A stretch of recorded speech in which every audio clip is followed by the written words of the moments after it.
fantastic panel to welcome onto the stage. Come ahead. We've got grand designers Eleanor and Bjorn Barricourt. Hi. Bettina, biophilic expert, Katrina, and Joe Stewart. Thank you. Ooh, hi, everybody. We'll come a bit closer. So perhaps I did a brief introduction, but would you like to introduce yourselves and tell us all about how you're connected to healthy homes? Hi guys, I'm Bjorn Barricourt, this is my wife Eleanor. We were on the show, I don't know if you all saw the episode, but we developed a healthy home and we're here to talk about our experiences and how we've been 5 years on. So it's been 5 years now. We were saying this outside. I can't quite believe it's been that long. No, neither can we. Especially when this show keeps coming on TV on repeat. So did you move in literally 5 years ago, or the whole build started? The whole build is about 5 years. I think it'll be 5 years this Christmas. So how long have you been living in the house since it's been completed? Just over 4 years now. Yeah. Okay. So you've learned quite a lot since you've been in there. So we'll pick up on that later.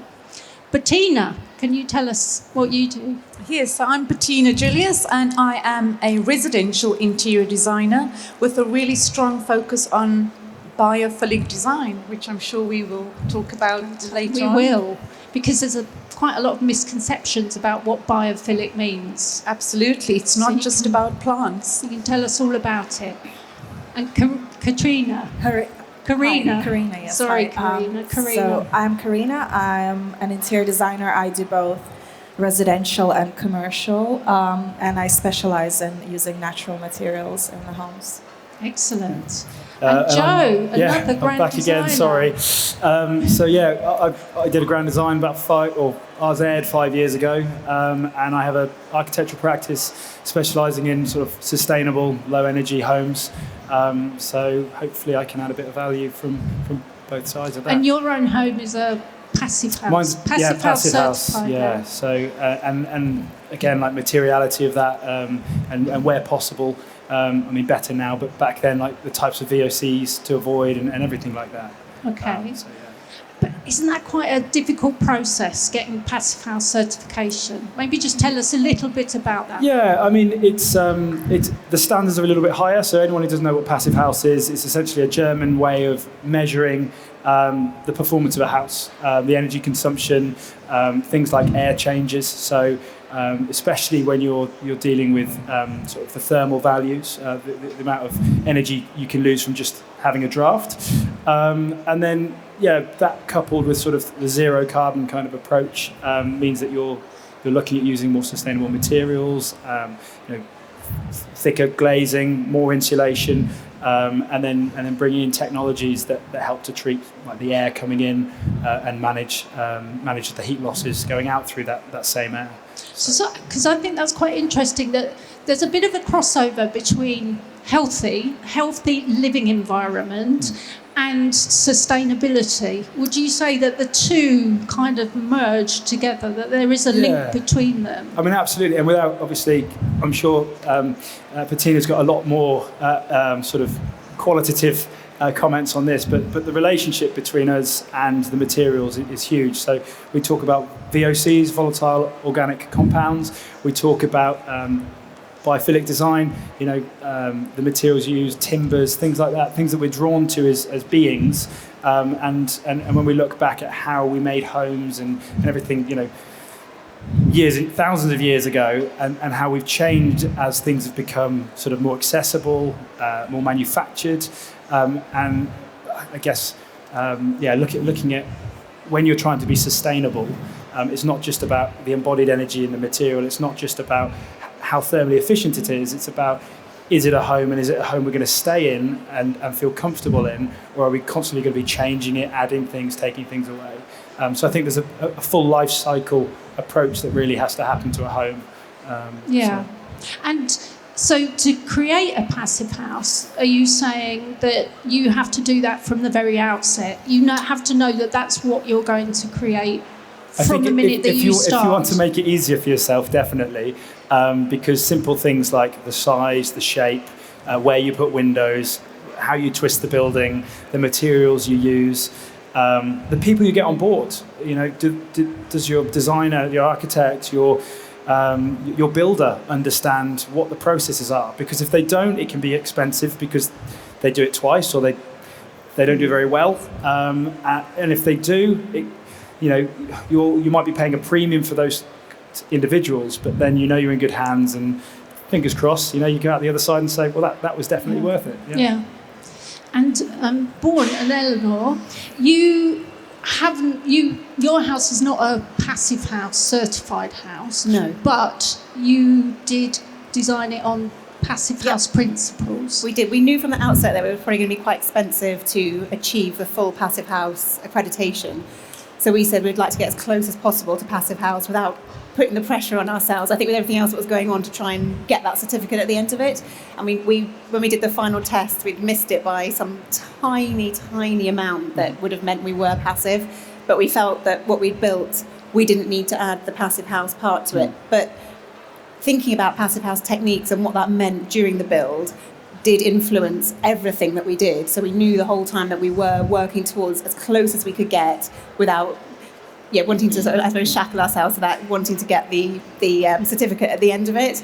But maybe in the future we might still go back and do that. It's just a piece of paper. Quite an expensive one when you're building a house. Is it? What is the cost of certification? Is it an Well, extra I cost? mean, depending who and where you go to, it can be a case of a few hundred to a couple of £1,000s. It's about having someone cross-check the data, and then you pay a few £100s for a certificate or a plaque or whatever you want to put on it. Yeah. But I think as you just said, it's the methodology, it's the considerations of how you're building. Ignore the word. Like if everybody could just get halfway towards there, that's a greater impact than one person in this room doing a passive house. Yeah. So I think quite often we look at it with we put it on a pedestal too much. I think it's just, if you can adopt that thinking, you're just going to build a much better home. Sure. But you had even greater reason for thinking about building a healthy home. And so what was the main motivation for doing that? Well, we have our kids at the front here. They have quite a lot of allergies, and our main motivation was to build a haven for them, so where they could be at home and thrive in our home. So we were new to it when it came to us building. So, I mean, Elle done so much research into what we could do. So when we went through the methodology and the build, it was brand new, and lots of the builders and people that we worked with, we almost pushed them to the limit based on our specifications for what our children needed. So we were quite revolutionary in the whole build process and actually the materials that we ended up using as well. Yeah, so how long do you think it took you before you began the construction even to research what you needed to know in order to create this home that was as minimally effective for your children's allergies? Well, we had a really short time window for our build because we had a closing access window to get on. So we had to do it as we were going along. And I was listening to what was being said just then. I have to say, I suspect that building a house now and doing what we did would be so much easier than it was when we did it 4.5, 5 years ago, because pretty much every time you open a magazine now or go into a building merchants or anywhere, people are talking about being able to have healthy products, low VOCs, sustainability. It seems to become a word is much higher up. When we were doing it, we had to dig, we had to really ask questions of people about where the products were coming from, what the VOC levels were. But it really has become something, and I suspect that might also impact on the ability to get passive house standard easier than it was for us at that time. I think that now everyone's a bit more engaged. We also worked with, like you were saying earlier, about experts, making sure we had someone on board who they specialised in retrofitting homes to be passive house. So a new build was a bit different for them, but having their years of expertise already on board certainly sped up the process for the research. So I think that's a key point, isn't it? Did you finding people that you could trust as well? Because I know from writing about eco issues that it's very complicated. It's very difficult to find out about what really is healthy. What does it really mean? It's quite a complex subject. So quite a few tradespeople did leave after we said to them what we were trying to achieve, and perhaps that was a blessing in disguise, doing it that way. But then quite a lot were also really willing to embrace the idea of what we were doing, sort of came along with us on that journey. I'd have to say, I think having TV cameras definitely helped to make them really up the ante and make sure that what we were getting was legitimately. We weren't just being sold yes, this is eco-friendly, this is sustainable. We were able to actually get the hard data behind that. So I think that helped a lot. And I know that, for instance, when we were looking for carpets, which is what I always think about, nobody could tell us what we could do as a healthy option for carpets. And we'd go into the usual stores and ask and say, do you have a low VOC option of carpets? And nobody could answer us that. And so we had to go abroad to find it. But today you can walk into a high street store and there will be an option that is going to offer you that. So I think it's just so much easier. And it's there in the forefront of everyone's minds. Well, I wonder why things have changed in that 5 years. That would be interesting to pick up on maybe later on. Maybe they watched your show. So maybe they watched their show. Yeah, it could well be. Pioneers, and now you've led everybody along in that direction. A little bit. But one of the aspects that you have in your home is something called biophilic lighting, I think. And I'm going to pick up now with Bettina, biophilic expert. Perhaps you can tell us a bit more about what that really means. Right, so biophilia basically means the love of life and all things natural. So if you should just close your eyes for just a couple of seconds and just think of where would you go to relax, or where would you go on holiday, or just to feel calm. And 10 out of 10 times it will be somewhere by the seaside, or mountain climbing, or sitting by a river, or even just pottering around in your garden. And basically it is taking that idea, that feeling, and translating that into your home environment. Because what our homes are our sanctuaries, and the moment you step over the threshold into your home, you want to feel relaxed, you want to feel calm, you want to feel that you have reached your sanctuary. And how we do that is by taking elements of nature and bringing that into the home. So biophilic design is based on 3 pillars, which is the nature in the space, looking at nature of the space, and then, of course, your analogues of nature. And very briefly, because I could just talk at length on the subject, because I'm so passionate about it, but nature in the space, for example, would be, having enough natural light in your space. Also having good ventilation system installed for air, because, in our quest for energy efficiency, it has come at a price. And if you don't have a good ventilation system, you have the stale, trapped air, and the lack of natural light, not good air in your home. Those are things that can actually lead to so many health conditions. And there is loads of documented evidence to suggest that all these things can have an effect not only on our mental health, but also on our physical health. Imagine you're sitting in a room with no light. That can be depressing. It can lead to all sorts of mental health issues, as well as physical issues, stress, anxiety, lack of natural light. We all need vitamin D. So there is so much evidence to suggest of how important it is to bring in these elements into the space in order to support our health and well-being. So very briefly, nature in the space would be air, light, and even plants.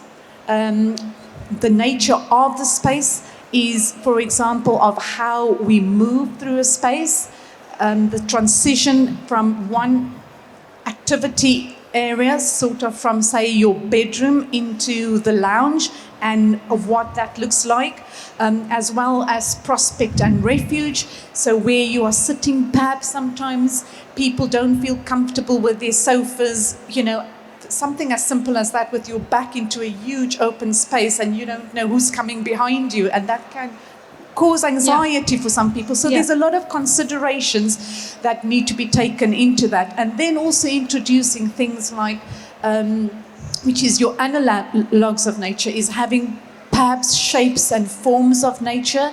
So maybe instead of a rectangle table, you can go for a round table. So it's looking at organic shapes, introducing artwork that depicts nature. So those are just a few basic things, but there's so much more to it. Okay, so it sounds quite complex.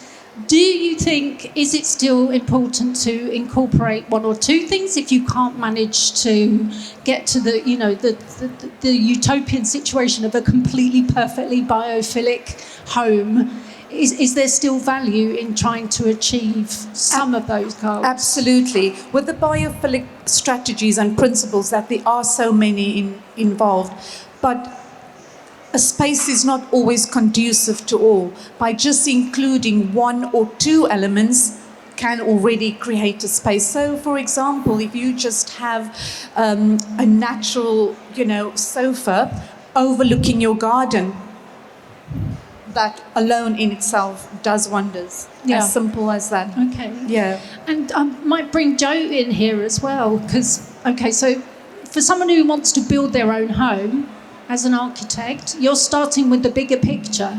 Yeah. Where would you begin to ensure that someone has created a home that is healthy? Yeah.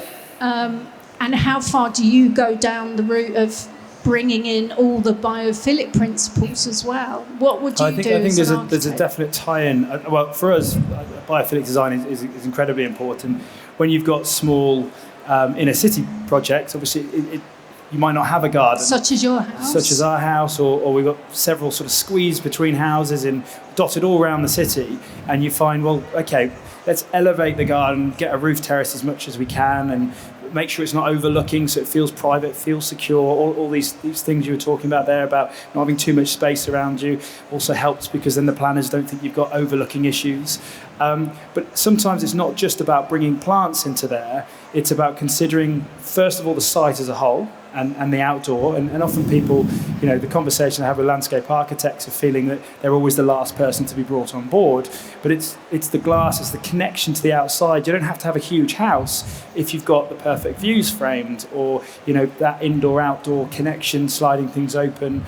I think it's not just about, you know, can we put plants in, can we have light? Sometimes it's just perspective.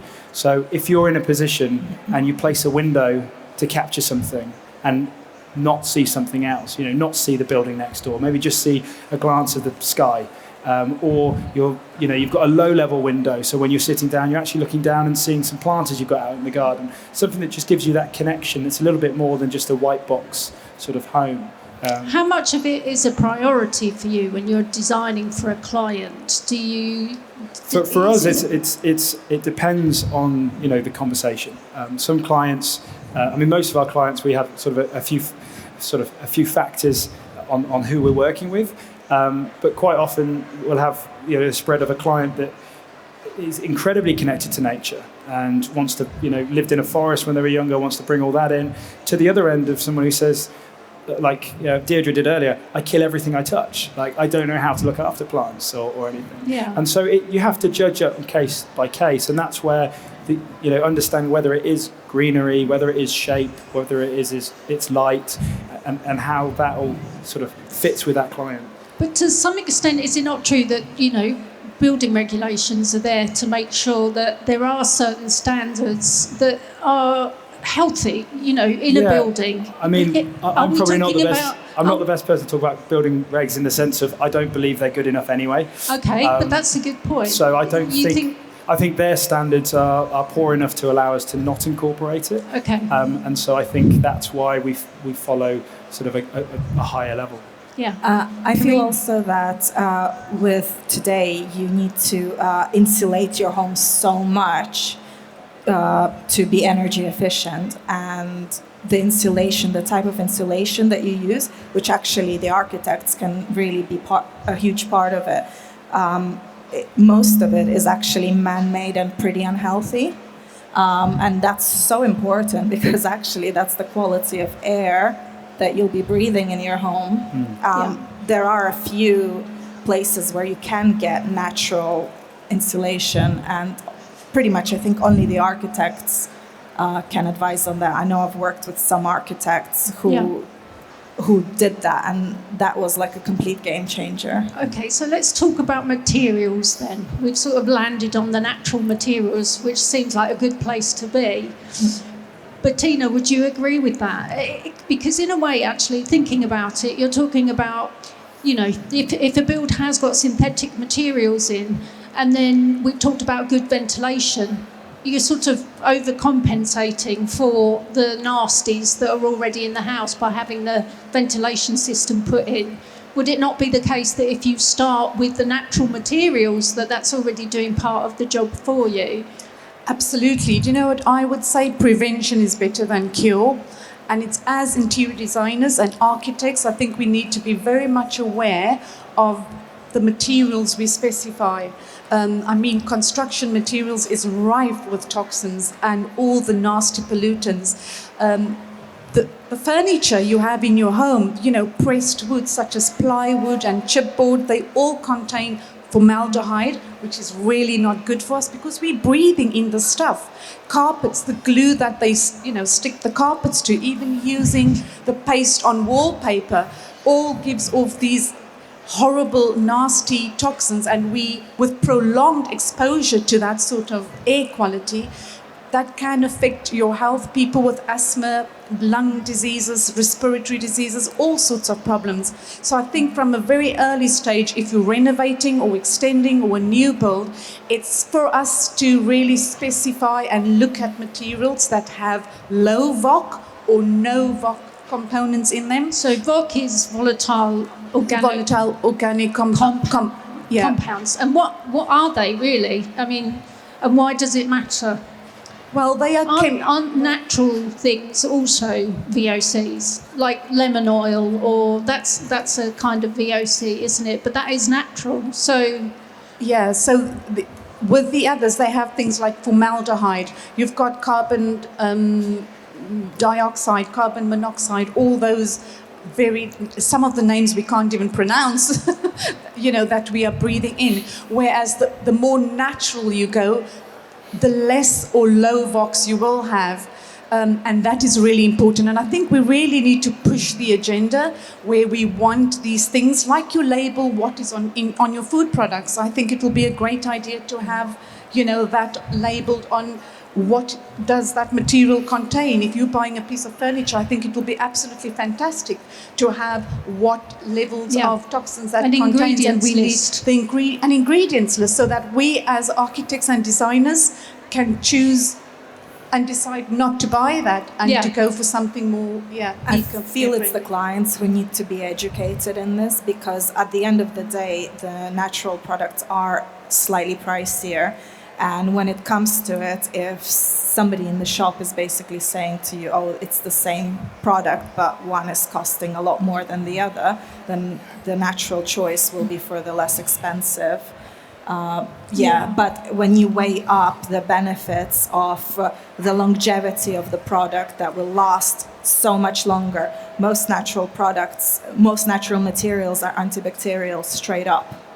Okay. So there you go. Well, let me bring Eleanor back in again and go on. Did you find that you spent more than you wanted to because you were looking for particularly natural products? Just listening to everyone talking, first of all, I started to feel the anxiety that I felt when we started building, like worrying about what's in products and where do we find them. So what we did is we decided we were going to put the not much money that we have, what we did have, into the building of the house. So making sure that what went into the solid parts of the house that we weren't going to have to change afterwards, that's where we did spend perhaps a bit more than we would have spent if we hadn't have been trying to achieve the healthy house the outcome.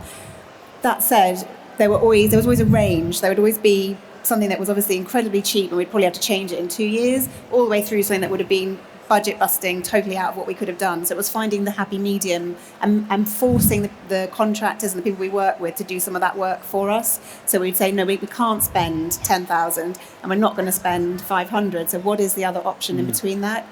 And then listening to you talking as well, and we think, what we tried to do was, we thought about the house, the windows, the lighting, the floor, the insulation, all the things that really were very solid in the house. And then the parts that came afterwards, like the plants, the furniture, the art, the bits like that we did later on, we were able to then perhaps relax, breathe a bit. And when we couldn't afford brand new, having a look for secondhand and try. And again, that's getting easier and easier to maybe find good quality secondhand products, so you don't always have to go and buy brand new straight away. That said, we bought a lot of brand new things as well. And definitely during the build, seeing the amount of waste that you generate by everything you buy comes in stuff that you have to get rid of. So buying secondhand was always quite a relief on that side of things. But we took our time a bit more with the second part of it. So the working out how we were going to live in the house and make it into our sanctuary. We knew how it was going to feel inside. We knew sort of how the garden was going to be, and we tried to connect them as much as possible with the hard landscaping and that side of it. And now because we can see your house here, and you're talking about the hard landscaping, and that's the terrace. Yeah. Outside, is that your bedroom? Yes. So that you walk out and you're immediately greeted by the greenery. But there's something important about the planting as well, because of your allergies, the airborne. So we had two things. We had the allergies and then a complete hatred of any insects from certain members of the family. So we tried to get plants that would be improving the air quality outside. And I know sort of the minute we finished our build, that became incredibly popular inside as well, which was fantastic to know you could do that inside your house with plants as well. And then we did try and do things that were sort of low for the insect count, but that's another matter. That's the beauty of being able to do something from scratch, I think. Has it worked? Just quickly on the insects? On the insects, well, I don't know, what do you reckon? No, we love bees. I promise. But also in terms of the pollen, again. Yeah, we had to keep the pollen down. Is anybody down. reacting to any of the plants? So has that made a big difference? There's some that we couldn't change. We are a back garden plot, so we're surrounded by other people's trees and shrubs and bushes, so there's only so much we can do about that. And we do know at certain times of the year we wouldn't open the doors as much. On the passive house point, it's mind-boggling that for a passive house and our MVHR unit, the concept is you don't open your windows and your doors. So the thing of throwing open the doors to let in the fresh air, you don't actually do that. You keep them closed so the MVHR unit can do the work. So MVHR is the mechanical ventilation with heat recovery, which is built in to your house. It runs through ducting so that stale air from inside the house is expelled outside, and fresh, filtered, warmed air comes in. I think it changes the air 6 times an hour, but I think that might be slightly. I'm not sure if that's right, but it's a lot. I know that the change in the room is a lot. Okay, and that's been really effective. Really effective, especially downstairs, where obviously you're not coming in and out of the doors and opening the windows as much as we do upstairs, because just naturally you come in and out the front door, you open the garden doors to let the children and the dogs out. So you do have to open windows and doors. Downstairs, you can feel the air. It's considerably higher quality than that we have upstairs. And notably for us, particularly one of our sons, his asthma at night would be really bad because of the pollen count being higher and dropping in our previous homes.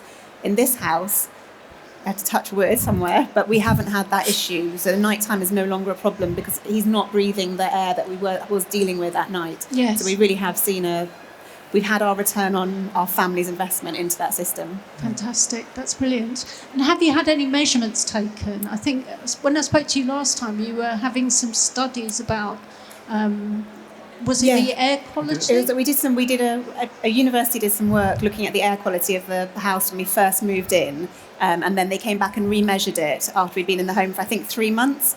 And obviously when we first moved in, despite our best efforts, there are VOCs because we didn't have completely zero VOC products in the house. Within 3 months of the unit working and the house getting going, those levels were disappeared, if not just marginally there. And everyone was amazed. I mean, the people who did the study were not expecting that result. Right. That's the interesting thing. It's really nice to hear about your fabric first approach, the structure. It's almost like exemplar clients here, because quite often we'll put a load of windows in to get the outside in, but we're not going to go with really good windows because we can't afford those. So you're then heating up the house, or we're going to make it airtight, but we're not going to put an MVHR in. So all we're doing is trapping the VOCs and the low grade paint. And it kind of is a complete house approach of what you can't change, and using the materials, timbers that allow so air tightness and vapor permeability are two very different things. So you want moisture to leave, but you don't want the air to move and take your heat away. And I think looking at it as a whole unit, the way these guys have, is exactly what architecture should be, in sort of pairing bringing all those things together. And I think it's nice to know that the data behind it actually says, well, this unit does all that for us, It's because almost we've had kind of planners. like thinking about it almost like an organic unit. Exactly. It's an organic system, Yeah. almost, isn't it? Like And a sometimes person. planners don't even understand it. You yeah. know, they say, "Oh, hang on a minute, we don't want you to make an airtight building. And what if the machine breaks?" And we actually had that with a London planning authority saying, "We don't understand how this can work." But I think it's really nice to see that it is working. So do you have to have mechanical ventilation with heat recovery then in a biophilic or natural healthy home? Is it an essential? Or No. Good. So it depends on the level. So passive, namesake, should mean no mechanical elements. So passive ventilation can be that if you've got the air quality, if you're up on a mountain or by the sea, and you don't have the additional requirements for potentially protecting you from some of those natural elements like the pollen, you can just design the building to work with prevailing winds, with the sun, with all this to stay warm, stay cool, have fresh air running through. But it's case by case, and in the city, I wouldn't recommend anything but an MVHR system. Yeah. And just on that point, it's really important, especially if you're living in the city, because you have so many cars and buses and trains. The air is really quite polluted. So if you're living next to a very busy road or in a city, it's just to be careful and aware when you also open your windows to allow fresh air in. So peak time traveling in the morning is an absolute no, but rather really early before the traffic starts picking up. And also this is really actually quite interesting, because one of my tips would be to say open the windows and allow fresh air in. But a recent report that has just been made public by Imperial College of London has found that 72% of addresses across the UK has really bad air quality. If you go on to address pollution and actually put your postal code in there, you will be shocked. I live in leafy Buckinghamshire overlooking fields, and I was absolutely shocked to see the levels of pollution in my area, whereas walking along in the woods every day, you're breathing in fresh air, but it was actually very surprising and enlightening. But what sort of pollution are we talking about? So we're talking about the gases, all from the cars, buses, so trains, traffic. Yeah, that sort of thing. Because I guess if you live in a countryside area, there are particles of pollen and natural things that come in, but we're not talking about that sort of thing. We're talking about car exhausts. Carbon monoxide, very high, Okay. Sort of thing, yeah. Okay. So what do you do about that then? If you can't open your window, do these freestanding air purifiers, for instance, do they work? They can work to an extent, but they don't really purify the air in your whole house. You've got to actually move it from room to room, and that can be a bit of an issue. Ideal. I'm not sure if there are any other ideas from the panel on that. No, I wouldn't. It's a bit of this fabric first approach again. It's I wouldn't go and say, well, let's just pop that in. I mean, if you're having to deal with an existing home, anything you can do to help with that. But when we're talking about improving the air quality, the plants and things like that, taking out the carbon dioxide and producing more oxygen, it is important, I think, and the sense of well-being of being connected to that. The purifiers are localized semi-solutions, I think. Not ideal.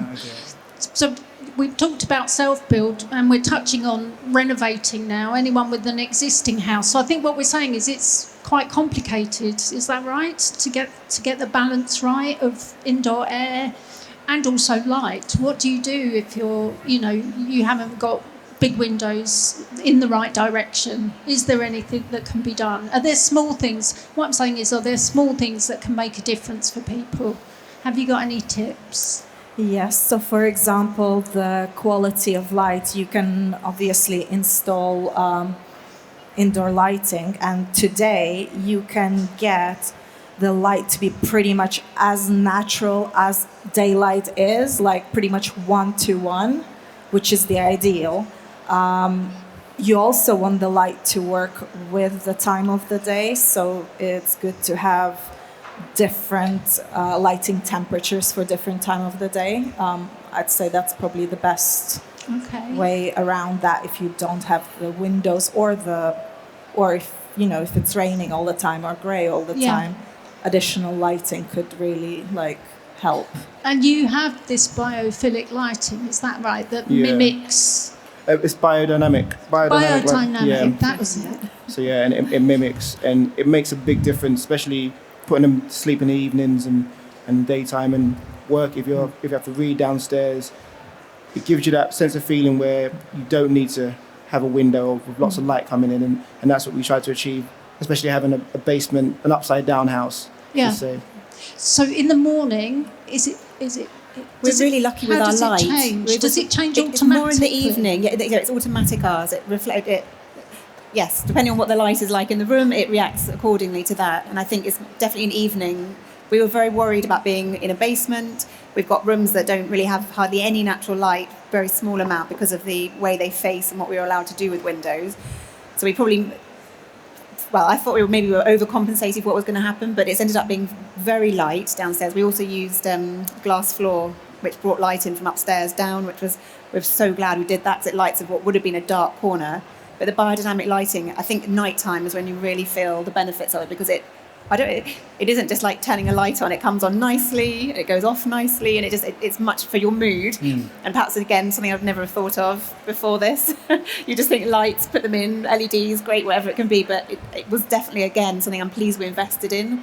And it's 5 years now on. We haven't changed the light bulb, which is bizarre. But they're still going. I'm sure when I go home they'll break. But could you get a plug-in version? Obviously, this was a system that was completely integrated into your house. Yeah, it's just the units that we use. So normal, as you would for your recessed lighting, and it's just the particular units that we bought were a combination that allowed for that. Okay, fine. So anybody could replicate that, you could even retrofit, in an existing home. Okay, great. That's fantastic. Joe, anything else to add about what people can do who are living in their, existing home and they want to improve their environment? They want to make it more healthy. Yeah, well, I think this is probably more Karina's position on this, but even just sort of the furniture, the layout, the space itself, sometimes it's the quality of a metre squared rather than the quantity in your house, as far as I'm concerned. And so you might not have a great amount of space. It might be a dark corner. It might be a space that doesn't get a lot of natural ventilation coming through. And so sometimes, a big sofa can stop a lot of airflow. So it just might be about sort of readdressing those spaces, and upside down living is a great one. At night time in the summer, it can get a lot warmer, obviously, overnight, especially in built up areas where the sun heats up the concrete and the bricks on your wall. You open the windows because you're hot, and all that's happening is all that warm air is coming in. So maybe looking at, could you flip your house? We have 2 bedrooms, both of them lower down than our living space, but we sleep in the lower one when it's the summertime, and it's the winter time we sleep in the one that's sort of half a floor up from ground floor, and that just allows us to not have to change the heating, put it on loads or try and put air conditioning in, and that means we're not trying to adjust and temper air or start playing too much. Yeah, that's really things. Interesting. I didn't realise that you swap bedrooms around. Yeah. Originally, we were always going to live in the bottom, but that's quite. That's a good idea, isn't it? Why would you? So make the space, work for you. I mean, most people, a spare room is a spare room, but why could it not be your second bedroom that you decide to use at a different time of the year? It's like a staycation. Yeah. Bettina, any other pieces of advice you would give to anybody? Practical things that we can do. Colour can really transform a space, and think about the colours of nature. Nature can be so inspiring. So if you're looking for really calm spaces, so you would look at your sort of greens and blues. Greens associated with nature, trees and greenland. Blues associated with the sky and the sea. And then you've got also your very earthy colours, like your clay and putty colours. And those are all colours that can be quite warming, cocooning. If you want a space to feel warm and cocooning, you can go darker hues. If you want a space to be very uplifting, energizing, like your kitchen or dining room where there's lots of activity, conversation, think about adding brighter colors like your yellows or purples. Be very cautious with red. I had someone that absolutely loved red and just wanted red everywhere in the house, and that can be very anxiety inducing. So it's to think about how, it's quite strong, and so to think about how do you actually want to feel in a space and choose colours that sort of goes along with that feeling. Yeah. Fantastic, thank you. I wondered if anyone has any questions at this point for any of our expert panel on any aspect of how to create a healthy home. We've got about a couple of minutes left, so I thought I'd throw it open to you guys. Hi, thank you. Just if we wait for the microphone to come over, then we can hear you. Hi there. You talked about bringing natural light into the home. If you we live in a terrace house and there's not much light in our living space, are there any techniques that we could use to try and bring more natural light into that space? Do you have a window in the living room, is it? Yeah, there's a window and some patio doors, but the direction of the house, it's north facing, means that room doesn't get much light sunlight during the day, so it feels very dark. So any suggestions on what we can do there? Anybody?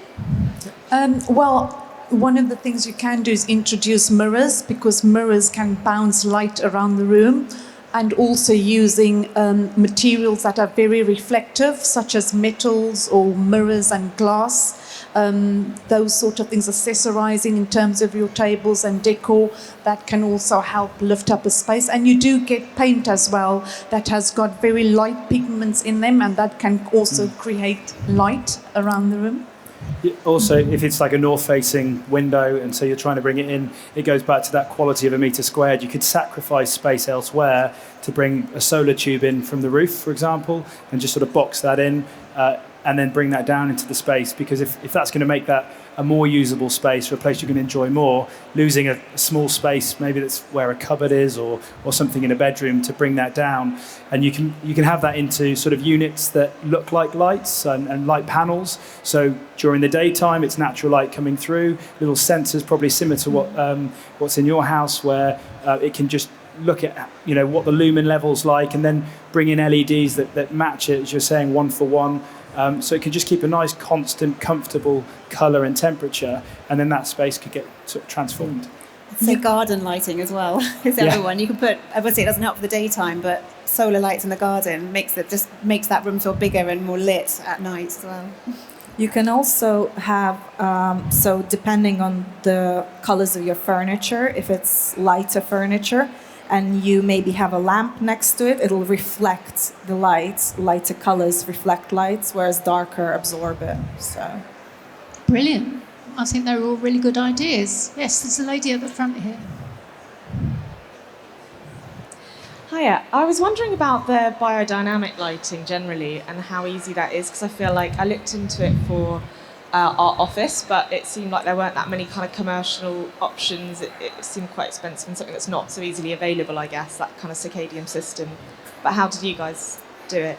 We did use so our electrician came with a lighting designer, which was not planned and just a lucky fit. So he was able to do the research for that. But I know you can buy them online. I can't remember the name of the brand off the top of my head. If I remember it in a minute, I'll tell you what it was. And I think they probably were about 50% more expensive than just going for the ordinary ones. But like I said, we haven't to change a bulb or anything in there, so it's been more than worth it. But they were on there. You can definitely buy them online. Okay. Anybody know the name of the? I know that there's a company. I don't want to name drop, but there's a company called Luxone, and they do a lot of sort of. I guess the house management stuff, but they work with some different lighting providers, and then that can be put in commercial, residential. I mean, we're using it in a residential semi-submerged project up in Muswell Hill. I think they've even got a showroom there if you're London based, but they'll be able to sort of help pair whether it's lights that go in the ceiling, task lights, mood lights, with that system. Yeah, I would say visiting a professional lighting designer as opposed to trying to do it on your own, because they'll be able to understand your system and suggest. They'll be very knowledgeable about what's on the market, because they do work with different manufacturers. Well, I think we might have time for one more quick question, but we literally are on the end of our time slot. No? Okay, well, I'd like to thank our panel very much for all the brilliant advice and inspiration you've given everybody. So thank you very much, and thank you for listening. Thank you. Yes.